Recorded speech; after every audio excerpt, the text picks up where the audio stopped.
একটা সাজেশন হবে এই শোয়ের যারা দর্শক আছেন তাদের কাছে, মানে আমার অভিজ্ঞতা হচ্ছে এই যে নর্মালি ইলেকশন মানে যদি খুব পারপাসফুলি কিছু না করা হয় তাহলেও ছিটকে যান হচ্ছে এই আমাদের মতো মধ্যবিত্ত শ্রেণীর মানুষরা ইলেকট্রাল রোল থেকে মাঝে মাঝে ছিটকে যান। আমার নিজের ক্ষেত্রে দেখেছি যে বন্ধু বান্ধব আত্মীয় স্বজন ভোট দিতে গিয়ে দেখছেন তার নাম নেই, এসে চেঁচাতে শুরু করেন। তো I have always suggested to all my friends যে এই যে ছোট ছোট দেখতে তেমন ভালো নয় বিজ্ঞাপনগুলো চিফ ইলেকশন অফিসার বা ইয়ে দেন, যে রিভিশন শুরু হচ্ছে ওই সময় ইউ শুড বি অ্যালার্ট, নিজের নামটা আছে কিনা চেক করো, যদি থাকে তাহলে যা প্রসেস আছে সেই অনুযায়ী নিজের আইডেন্টিটিটা অ্যাজ এ ভোটার এস্টাবলিশ করে রাখো। কারণ যেটা হয় যেখানে বাল্ক ভোটিং হয় বা বাল্ক লয়ালটি যে এলাকাটায় পাওয়া যায় সেই এলাকাটা নিয়ে মোটামুটি রাজনৈতিক দলগুলো সচেতন থাকেন, তারা হেল্পও করেন যারা কর্মী। কিন্তু আমাদের মতো যারা ঘাটেও নয় পাহাড়েও নয় যেজন থাকে মাঝখানে, তাদের নিয়ে তো বিশেষ কারোর মাথা ব্যথা হয় না। সেক্ষেত্রে মাই suggestion to the middle class specially হচ্ছে যে আই থিঙ্ক সব নাগরিকই কিন্তু একটু চেক করার অভ্যাস করতে হবে। and my appeal to all good level agents political parties যে আপনারাও একটু জেগে চলুন, কারণ মাঝে মধ্যেই দেখতাম যে লাস্ট মোমেন্টে পলিটিক্যাল পার্টি, যখন আমরা আজ থেকে 40-42 বছর আগে যখন এসডিওর কাজ করেছি প্রায় 50 বছর আগে, তখন সেই সময় হঠাৎ হঠাৎ এসে এই নাম নেই স্যার একদম সব উঠে গেছে। হ্যাঁ উঠে তো গেছে, কিন্তু আপনারা করছিলেনটা কি? এই যখন ড্রাফটটা বেরোলো তখন আপনারা কি করছিলেন, আসেনি কেন না? তো এইটা একটা সমস্যা, মানে যৌথ ঢিলেমির জন্য হয়, কিন্তু একটা মোটামুটি একটা এক ধরনের কি বলবো নিউট্রালিটি ছিল সিস্টেমের। এখন আমরা বুঝতেই পারছি যে সিস্টেমটা আগে যেভাবে কাজ করতো এখন ঠিক সেভাবে কাজ করছে না কোনো কারণে। কালকে আরো ভয়ঙ্কর লাগলো যখন যোগেন্দ্র যাদবের একটা ইন্টারভিউ শুনছিলাম, উনি বলছিলেন যে এই নতুন ইলেকশন কমিশন নিয়েই নাকি বিহার নিয়ে যখন এরা কথা বলতে গেছেন অপোজিশন নেতারা, সবাইকে আগে থেকেই বলে দিয়েছেন যে বিহারে এত ভুয়ো ভোটার আছে। How do you know? মানে একজন চেয়ারে বসেই যদি ডিক্লারেশন দিয়ে দেন যে এত ভুয়ো ভোটার আছে, তাহলে তো পুরো এক্সারসাইজটাই বায়াসড হয়ে যায়, তাই না?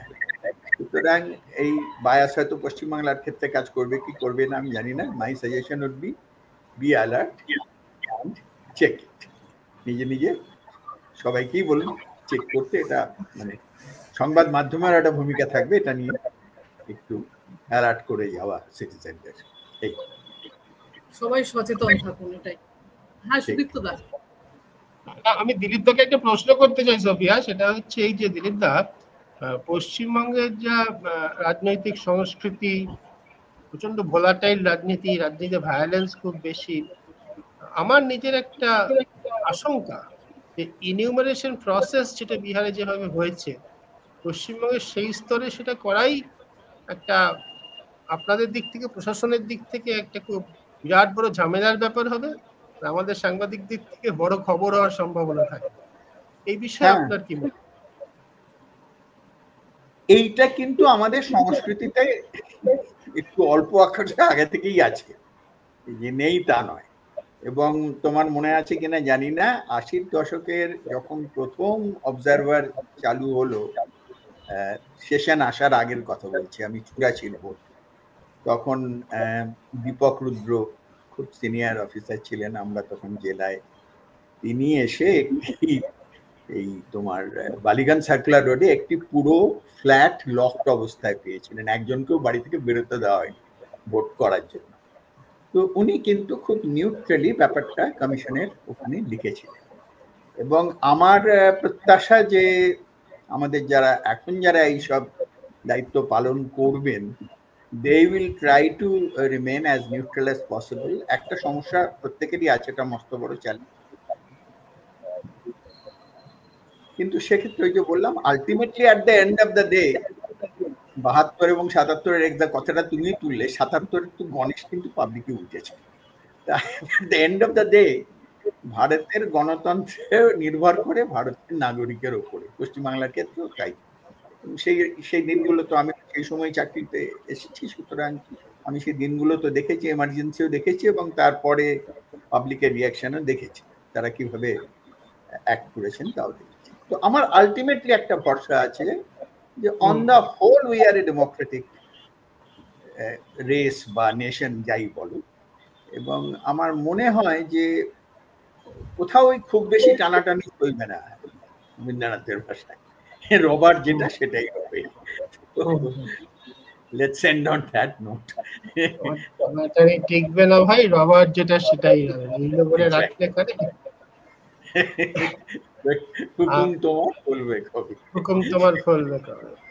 সেই সোফিয়া, আমি একটা কথা বিশেষ একটু ছোট্ট করে একটা কথা বলতে চাই, সেটা হচ্ছে যে দিলীপ দা খুব গুরুত্বপূর্ণ কথাটা বললেন যে নাগরিক হিসেবে আমাদের প্রত্যেকের ব্যক্তিগত যে দায়িত্ব রয়েছে, আমার নামটা রয়েছে কিনা, বা যিনি ধরো আমার উপর সম্পূর্ণ নির্ভরশীল, যে ভোটার তালিকা দেখতে পাবেন না, তার ক্ষেত্রে দেখে দেওয়া তার নামটি ভোটার তালিকা রয়েছে কিনা, এটা কিন্তু আমাদের সচেতন নাগরিকদের কাজ, এটা কিন্তু প্রত্যেককে করে যেতে হবে। যে কাটা পড়ে গেল, ভোট দিতে পারলাম না, তারপর কি চেঁচামেচি করলাম সোশ্যাল মিডিয়াতে বড় পোস্ট দিলাম, কিছু লাভ হবে না, ওটাতে তো লাভ হয় না। আগে এখনই দেখার সময় আমি আজকে মানে জ্ঞানটা দেওয়ার পরে আমার নিজের মনে হলো আজকে যখন গিয়েছি আমারটা দেখে রাখতে হবে, আমার এবং আমার বাড়ির লোকেরটা আজকের পরেই আমি নিশ্চয়ই দেখে রাখবো, আর আশা করবো নিশ্চয়ই দর্শকরাও সেটা করবেন, গুরুত্ব দিয়ে কাজটা করবেন। এবং যে বিষয়টা সব শেষে বোধহয় বলা যায় যে একটা সময় যে নাগরিকের এটাই বোঝা উচিত, একটা সময় যেটা বারবার বলা হতো যে কমিশনের দায়িত্ব প্রত্যেকটা ভোটারকে ভোট কেন্দ্রে নিয়ে আসা, এটা কমিশনের দায়িত্ব বলা হতো, কিন্তু এখন নাগরিকের দায়িত্ব, ভোটারের দায়িত্ব হয়ে দাঁড়িয়েছে তিনি আছেন কিনা ভোটার লিস্টে এটা তাকেই নিশ্চিত করতে হবে, এবং এটা একেবারে পুরোপুরি সব দায়িত্বটা তারই। কাগজে কলমে কমিশনের দায়িত্ব রয়ে গেছে। আজকে একটা আমি দিলীপদার সঙ্গে একমত যে আমাদের গণতান্ত্রিক ব্যবস্থার মধ্যে যে একটা অন্তর্নিহিত শক্তি আছে সেটা কিন্তু ফেলনা না।